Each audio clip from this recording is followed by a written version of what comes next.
A lot of photographers feel a bottleneck within their quest to take stronger photographs because they've never made the transition from being an imitator to an innovator. How's it? My journey through photography, I'd imagine, is somewhat similar to a lot of people's. I started off going like, what is it that I want to do? Well, okay, I want to take photographs. And that rather naturally leads on to, okay, well, how? How do I use this camera? So you read manuals. I went to the library and I bought a how-to, those guides, how to become a photographer, that kind of stuff. But then you get going so far and you're just kind of copying things. You don't understand why you're doing this because people very rarely tell you. When you understand the why that you are employing all these ideas, then that just it shoots your photography forward like so quickly. But okay, so how did I get to this point? When I was younger, as you know, I kind of went to photo school, and one of the assignments that we used to have during our practical sessions was to copy photographers' work. And I remember one specific example where we were copying rather, the work of George Hurrell. Now, George Hurrell was a 1930s Hollywood glamour photographer. He did all the big names, that golden era kind of arrangement. And we would say, look, you need to go and recreate one of these images. Sit there with the lighting, looking and going, okay, what has he done? Well, he's got a hard light here and he's got this going on and there's a bit of a reflector there, but that's quite shiny. And it was a process of breaking down the image ourselves through trial and error, seeing what worked, what didn't work. And that was far stronger than simply the lecturers giving us a lighting diagram saying you set the light here, you set the light there. Okay, now you guys go and photograph it, which is the kind of thing that seems to happen on workshops these days. Photographers will set up something that looks good for the people who are coming along and they just go, there you go, photograph it. Not giving the photographer the benefit of learning about how you get to this point. And then once you understand a bit of the lighting, we bumped into somebody like Edward Steichen. Again, a very famous photographer, a very influential guy. But this time, I recognize what he's done with the lighting. I kind of see that. And now there's some more hard lighting because we've gone through that process of understanding. So if we wanted to recreate those, we would know how and why to use these images. And you can fast forward a couple of years and I discovered the work of Vincent Peters. And I'm immediately like, this reminds me of George Hurrell. And oh, look, he uses the same lights. He does the same techniques, the processes. He's taken George Hurrell's images and other people, and he's imitated them until he innovates them into his own style that works for him.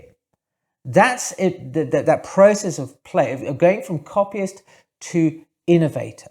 This is what they were trying to tell us. This is what I'm giving you the keys for today. Is that when you, say, for example, get started with the zone system, like we were taught in first year, the zone system. And it was like, well, why are we doing this? It's so technical and blah, blah, blah, blah. And I know there are divisive ideas about the zone system. But if you're not familiar with it, just a quick thing, it's about Ansel Adams and a couple of other guys. They invented this system to create ideal black and white prints that you could then manipulate the print and create a really punchy, great black and white print. And we were taught how to use it. Okay, so then you would then have to analyze in a picture, say, look, it's this and it's that, it's that. And we went through the process of actually having to recreate those tones. Again, that trial and the error. Now, you then look at somebody like Robert Adams. Years later, I saw this photograph on the TV and I was immediately struck. I was like, wow, this is kind of cool. And I looked at the rest of his photography. And I went, oh, this is really different. I really like the feel that he's got here. And I can also look at his work and go, I can understand what's going on here. He's not having like a full range of tones in his images, even though they're black and white, from zero, which is, and I'm going to learn to fly because it's late, I've forgotten totally, but zero is like pure black, and then you've got zone 10, which is pure white, and all those tones in between. No, he's keeping the tones kind of like, right in the middle here. It feels a bit flat. And a lot of people, I think you put them up online and say, oh, it's a very flat image. But he's doing this for a reason. He understands that if he gets too wide in his contrast, then the image will be about the tones of things, not the flat emptiness of the image itself, of the landscape that's in there. And you see the same thing at work with Sebastião Salgado.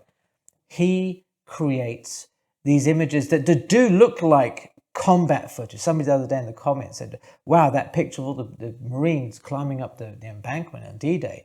And it's not. It's workers in a open cast mine that's being dug up by hand in the middle of the Amazon rainforest. And the reason that Salgado, I feel, has chosen to go in the certain tonal range that he has is because everything blends together. You can't tell where the mine ends and the people begin, and vice versa. So you get that fulfillment of going, I understand how the zone system works. So if you want to create punchy black and white images that look like Amazon, at least they understand how the process works. And, you know, and we've been through it. So they're breaking things down and they're looking at the images and trying to figure out and go through the process of trial and error to get to a replicated photograph that kind of looks similar is a technical pursuit. But what about the other part that I think is also important, which is thinking about things, being introduced to ideas in photography. And there was a class that used to run also concurrently with the practical side of things called visual communication. Now, obviously, the name is pretty self-explanatory, but there was an image that we were subjected to. I say subjected, it was not subjected to it at all. It's like, you will watch this image, look at it, go straight away. The image that we were shown, one of the first lessons was this by a photographer called Cecil Beaton. It is the chief of police and his men at police headquarters in one of the provinces in China. And within that image, there is a big circle. And that was my introduction to framing. This is how you can frame things in the picture. And I thought, in retrospect, why didn't Kathy or any of the other lecturers just take pictures themselves that illustrated this point? Surely, you know, if they're very good photographers, they should be doing this. And then it became sort of, boom, a little bit of a light bulb moment, is that there's this idea about sort of copying within photography, which we obviously this whole video is about. It's about copying. And I think that you see, we were certainly introduced to famous photographers because I think they wanted us to realize that it's okay to take ideas from other people and then put them into your own work and then elaborate on them. Because that way you are copying and you're trying it out and you're learning how to use it. And you see this at play again and again and again throughout photography. So many photographers who I speak to, they are, oh my God, what if people know that I'm just copying somebody's picture? Okay, if you're taking the idea and you're putting it through your own process and you're making something, then that's cool, that's fine, because you've changed it. Doing a blatant copy of an image, okay, then you're just a copyist, and there's no big deal. And we see this a lot online. It's a whole another sort of story. But when you have a lesson like visual communication, and you introduce to Cecil Beaton, to people like W. Eugene Smith and his stories through photography, and you see his use of black and white, and you go, oh, okay, I understand why he's doing this. I understand how he got that picture. I understand the process that he arrived at to actually get that picture. See how you kind of feel a bit more clever now? You kind of, oh, I understand a lot more about that picture. Then you get introduced to people like the Farm Security Administration, a group of photographers who documented the Americas during the Depression. And those guys are people like Dorothea Lange, Walker Evans, Roy Stryker, although he was actually in charge of the whole thing.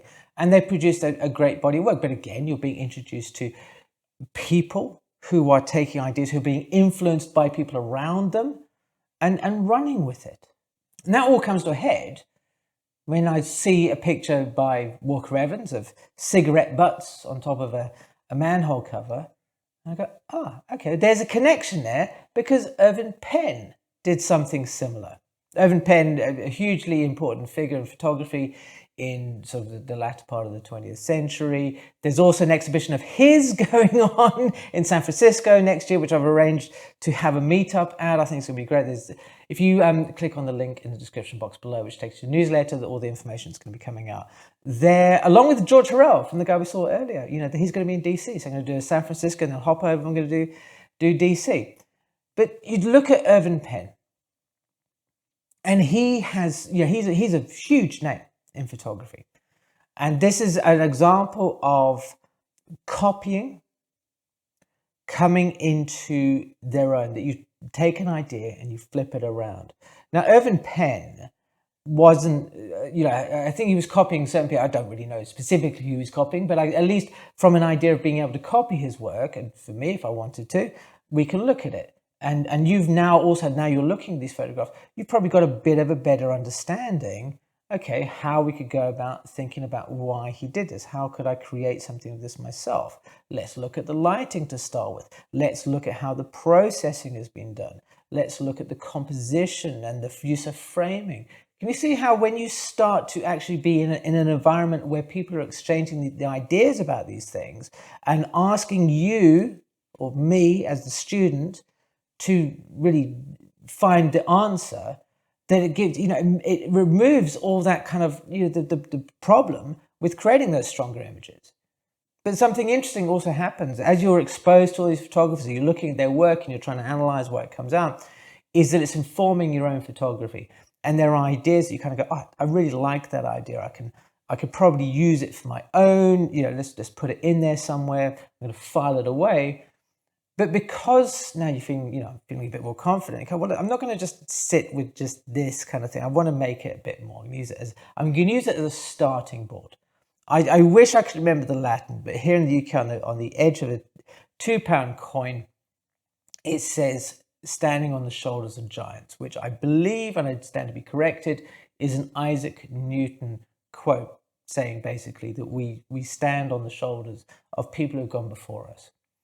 That's why a lot of photographers you see today, if you ask them about the history of photography, the guys who kind of really are like, you know, wow photographers, they don't sit there and go, "I'm wholly original, man. I make it up," right? They all are drawing from the people who inspire them. They're getting those ideas, they're filing them away. Dan Winters is, I think, is a fantastic photographer. I really enjoy his work. But there's a photograph of his that when I saw it, I kind of go, oh, okay, I see what's going on here. Right now, there's a very famous picture of Irving Penn of a guy with like a paper bag over his head. And then you look at the Dan Winters picture where, you know, for me, it's the situation is reversed. The whole picture is the paper bag or the canvas thing. And there's just a square cutout for the face with a piece of thing dangling down there. I think it's great. Now, it may not be intentional that it was a direct, you know, leap from Penn to you know, Winters' idea, but it must have helped inform him along the way. So there are like kind of three things that I'd like you to do. One of them is to sign up for the newsletter if you're interested in finding out about those trips to DC or San Francisco, or about the cohorts that are going on. The info's all there. The second thing is to look at a photograph. It can be anybody's. And think about one thing that you're trying to understand about what they did to take that picture. If you had to recreate that image, how would you go about it? Think about it in quite simple terms. How would you do the lighting? If it's a studio light, did they use soft light? Did they use a hard light? Is there a rim light? Is there monster lighting? If it's outside in, you know, the landscape, is it photographed in the morning, the middle of the day, or the afternoon? What sort of lens do you think the people are using? All these kind of things that you just kind of, at least you're training yourself to start to kind of analyze a photograph and give you the tools to start to recreate it. If it's an image that you think you could recreate, try it. In fact, I'd love to see examples. If you want to recreate a photograph, send me the original image and your recreation side by side. I'll put another link for a Dropbox. You can pop them into a Google Drive, because I think that'll be fascinating, right? And if they're pretty cool, we'll stick them up on the screen. Then, you know, think about ideas, file them away, Really, photographers whose work you enjoy. Okay, cool. Look at it. Do yourself a favor. Get hold of a couple of books. Watch documentaries about photographers who are going to at least give you an insight, a bit of a broader spectrum. Don't just look at the people who you think are, famous now, whatever. Take a jump. Go into the archives. Find the hidden people. They're there, but it just takes a little bit of searching out. And if you want to, get a head start on the searching out and stuff like that, I put a video together here where there's a link of documentaries that really will be a great starting point for you. Thank you ever so much for watching, and I will see you again soon.